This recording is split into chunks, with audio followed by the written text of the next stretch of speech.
職人が作る焚き火には2年の経験に上打ちされ、緻密な技巧が施されている。そして今なお追随を許さない焚き火職人大樹山口32歳独身。とある山の一角に彼は座っている。昼間は荷物運びの仕事をし、夜になったら YouTube でキャンプ動画とお笑いを見ては週末を楽しみに待ち、この場所でゴミ燃やしをする。それが山口の1週間の流れだ。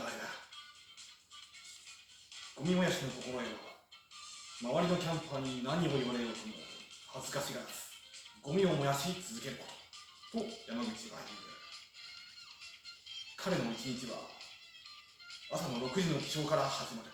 まず山口が起きてやるのは九九である。子供の頃から九九が苦手で逃げてきたが、32歳を機に克服しようと朝起きてすぐに九九の早見表とにらめっこをしているのだ。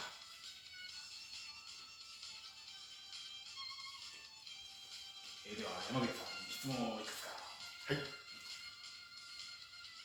山口さんの焚き火の出会いは何ですか？焚き火の出会いはですね、会社の同僚の人たちとちょっと焚き火をちょっと誘われたんですよね。そこでその場所が焚き火との出会いでして、いや本当癒されるなぁとすいません、失礼しました。火を見てたら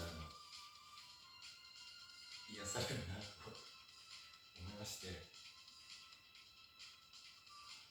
そしたらハマってしまいまして、ゴミ燃やしを一人で休みの日は夜な夜な行っております。自転車で。はい。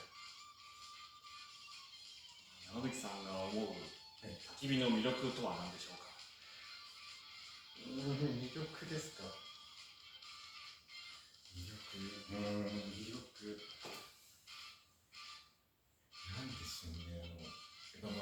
単純にもう癒しですよね。もうすべて癒し、その山の中でやってるもう川の流れる音やら鳥の鳴き声やらで、そこで焚き火をするで見るっていう薪が割れてる音やら、すべてその空間がもう癒されるんですよ。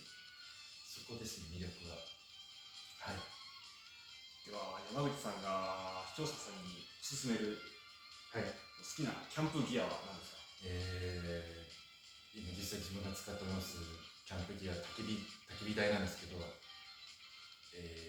タビという焚き火台がありまして、確かメーカーがベルモントとかいうメーカーだったと思うんですけど、それがおすすめです。何がおすすめかというと、まずもう軽さ、あともう折りたたみのペタンの薄さで、あと火床っていうんですかね、この高さもちょうどいい、少ない薪で、メスティングの中を置いた時にも火が少ない薪で火力が伝わりやすくて、調理もしやすい。それですね、おすすめは。はい。最後に、はい。山口さんの動画を見て、はい。これから焚き火を始めようと思っている人へメッセージをお願いします。メッセージですか？すいません。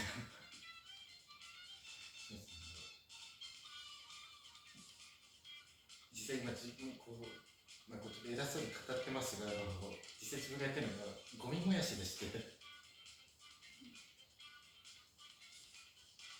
なのでまだ自分もまだキャンプやらキャンパーって言われそこまでいけてないんですよね。なのではい、まだ自分は今そこを目指しているところです。はい。なのでちょっと今段階ではちょっとこれ今見ていただいてる人にちょっと言えるようなのはちょっとないんですよね。すいません。はい。はい、では本日はありがとうございました。ありがとうございました。